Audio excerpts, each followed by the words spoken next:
Good morning, afternoon, or evening, everyone, depending on where you're located. I'm Patrick Dunphy, Chief Information Officer for the Restaurant Technology Network, and today I'm joined by Tim Guerriero, Information Security Program Manager at PF Chang's China Bistro and Chair of the RTN Restaurant Information Sharing Analysis Center. Tim's held previous roles as Cybersecurity Leader for the State of Arizona, the Commonwealth of Massachusetts, and other organizations.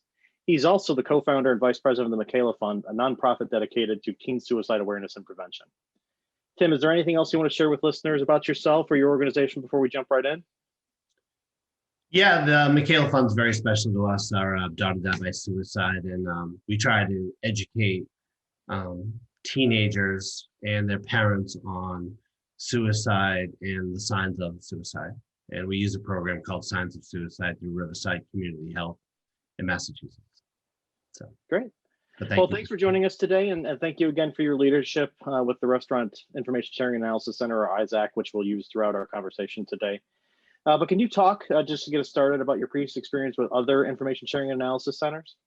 Sure. I started out with the multi-state ISAC in 2003. I was working as a security lead at the Commonwealth of Massachusetts under the Chief Information Security Officer, and he asked me to participate in the meetings about sharing information and what we could share from the Security Operations Center side and how to share it with the different states. We started with 13 different states in the Northeast East Territory and Texas, and Will Pelgrim from New York State was the chair of that. I was the operations chair with Mike Lepman from Wisconsin, and we were responsible for developing how we report to the operations center in the state of New York. And we got all the information, all the states to share information over a 3-year period. It was a hard task, but we were able to do it. So I was on the executive committee for 5 years before I left state government, and that's my involvement in multi-state ISAC. Great.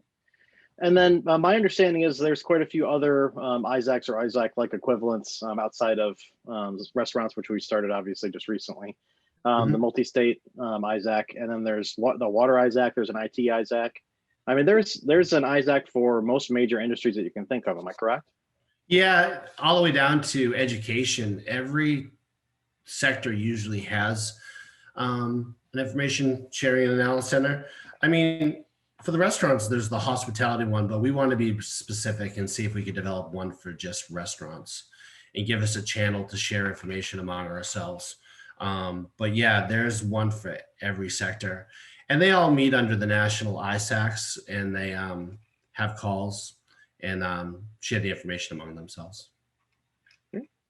So when you think about your interests and your activities in information sharing and analysis centers in the past, and certainly now with the restaurant ISAC, how should people expect to engage? How should information be shared? And what are the benefits that you see both personally and professionally as being a part of an ISAC, and now certainly leader of the restaurant ISAC? Well, all the different security staffs are all different sizes, from one person with different assets in each restaurant all the way up to big corporations where they have a large team. But there's going to be situations where you're going to run into something that you've seen, or you're seeing something and you want to share out with the other groups to see if they're seeing the same thing. It's a good way to collaborate and a good way to find out if other restaurants are having the same issues.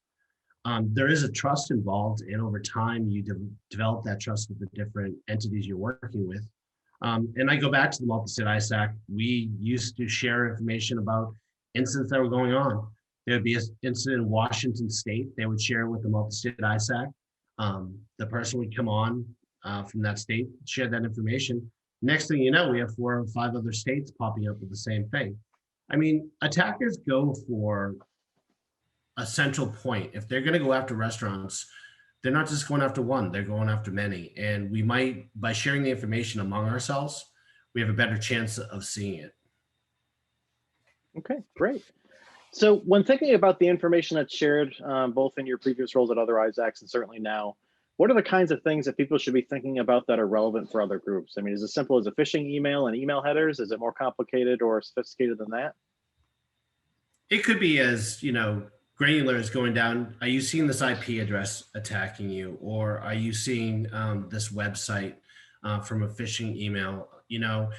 By sharing that, like, was it blocked by your email security, or did you see it going rampant without it? We've had an incident before where we could have probably shared our IP address of an incident where we're seeing that people were trying to gather credentials. But we want to make sure that if we can get that information out to everybody, then they can look in their systems to see if they're seeing that as well. So that would help getting, more sharing involved, because it only takes a few minutes to look. And if you see it and find it, you know that you might be under the same attack.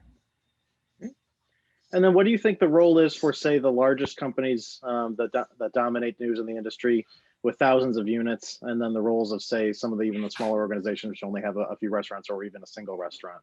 I mean, both have the same security concerns, am I correct? They do.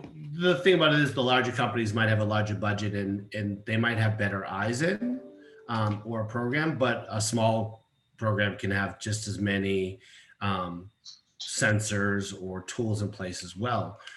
But the role of the large and small is the same, like you were saying. It's generally the same. If you share that information, we can all benefit by sharing information. And it's not just indicators of compromise, technical information. I mean, there's best practices sharing, there's tools, recommendations, and feedback as well. Am I correct? Correct.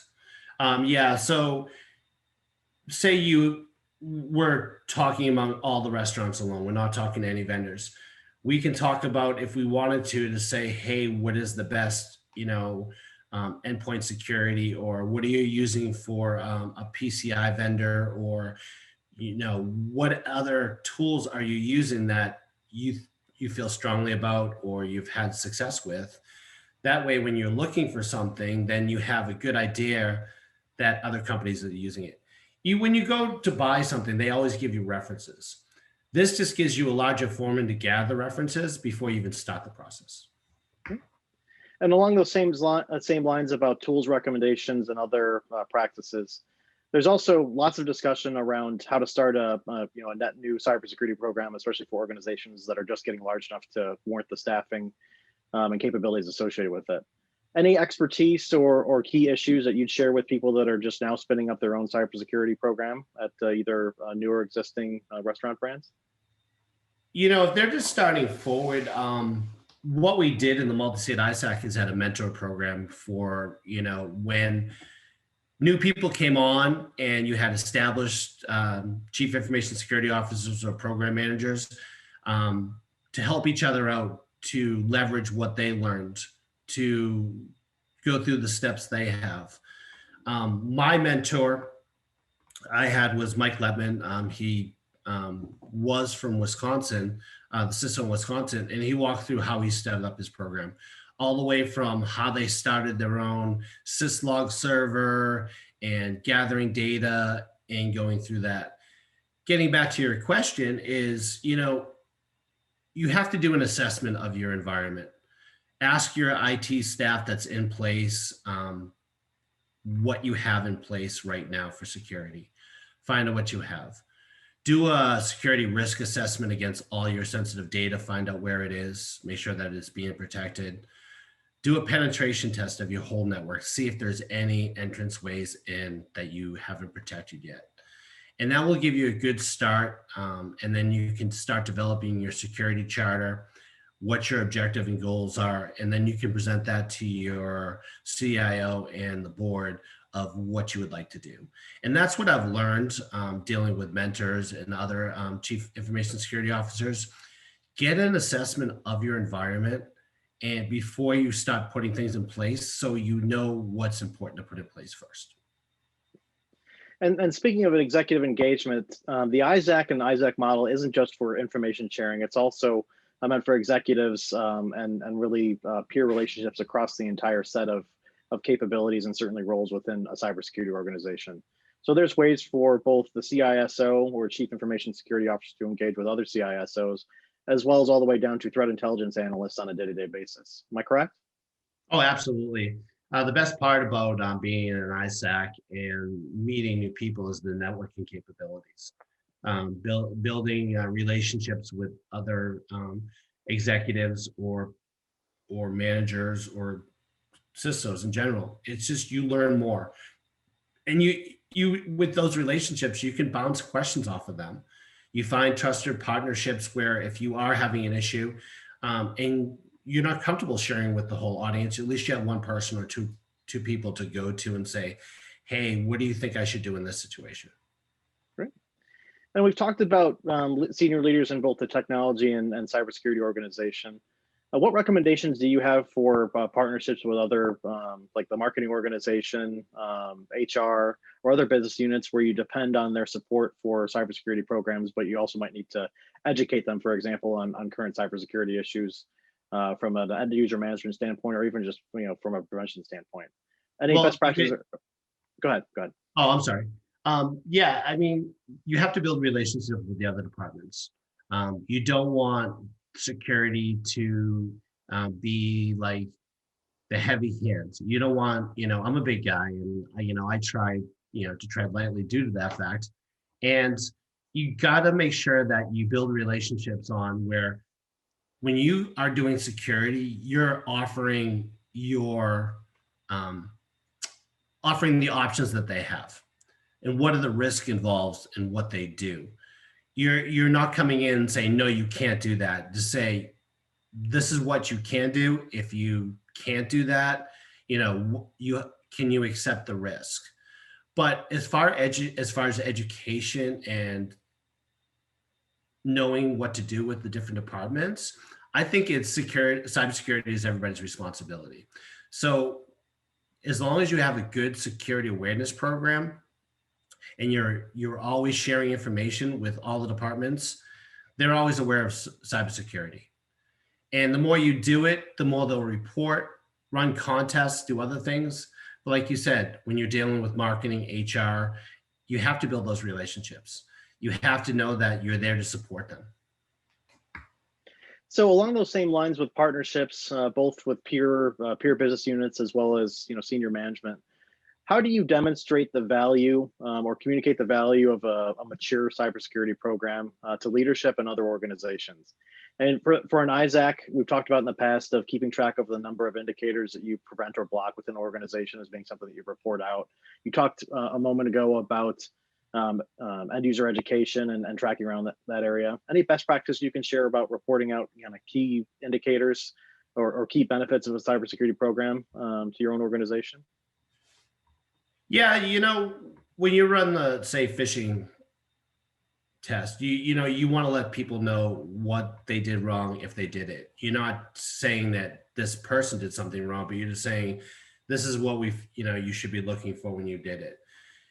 The key indicators you're going to be sharing is going to be more with the executives and the managers, right? This is how many people did not pass the phishing test, or you want to build a good metrics program around it. You want to be able to show the key indicators are, this is how many spam emails we're blocking every month. This is how many malicious attempts we blocked on mail and on our endpoint security during our phishing test. This is how many people that we got passed and have been doing it properly. There's so many people have been reporting.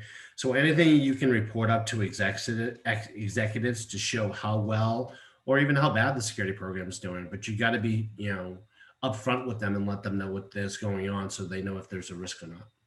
Okay. And then as a part of your cybersecurity program and maybe broadly, I'd love to hear your perspective around the relationship for cybersecurity to privacy programs like those mandated by GDPR, CCPA, or other privacy programs that are now becoming much more commonplace and enforced across the world, or even other things like fraud prevention. Any other kind of ancillary or additional thoughts that you can share about programs that might include cybersecurity as a part of a broader portfolio, like fraud or risk management and things like that? Yeah, I mean, as far as privacy, privacy is a separate part of cybersecurity, but a lot of cybersecurity professionals end up taking that on if they don't have a privacy officer in the organization. And with CCPA and that evolving into a new program in California, Virginia and New York coming out with one. That's building a bigger emphasis on protecting customer data and tracking what the customer wants from a privacy standpoint. So that does drive a lot more risk in the fact that lawsuits can be filed if you're not following what the laws ask you, or we could get fines from the states itself.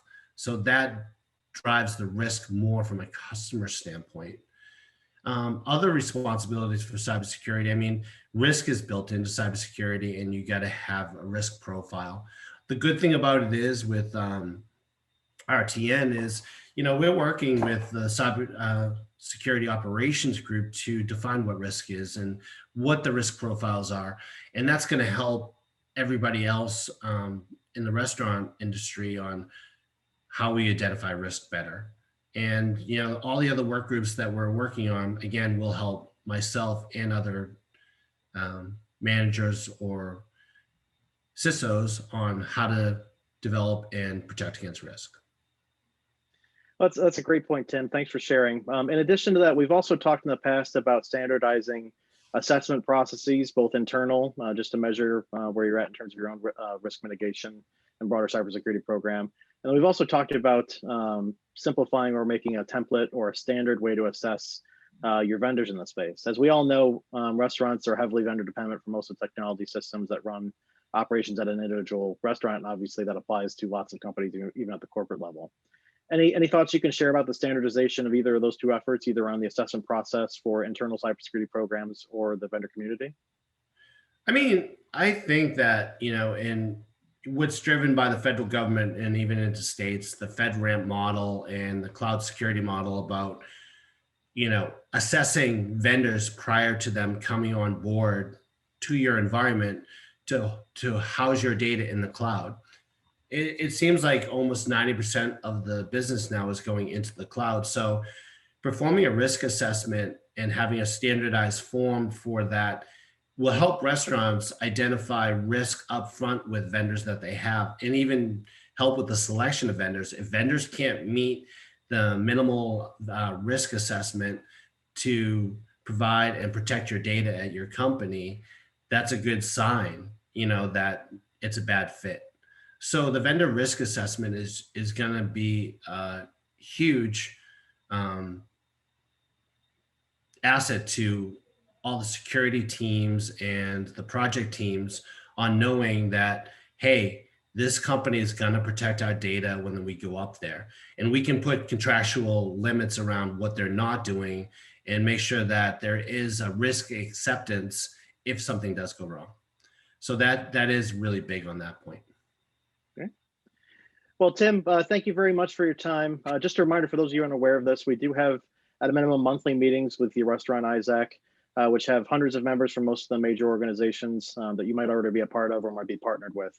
But we'd love to have you there. In addition to that, we have at a minimum weekly communications about indicators of compromise or other technical details that you need to protect your corporate assets, your staff, and certainly your customers and guests at your own organization. But we'd love to have you there. There's no barrier to entry. It's complimentary as a part of RTN members. And if you're a restaurant, you're automatically invited to participate in this group.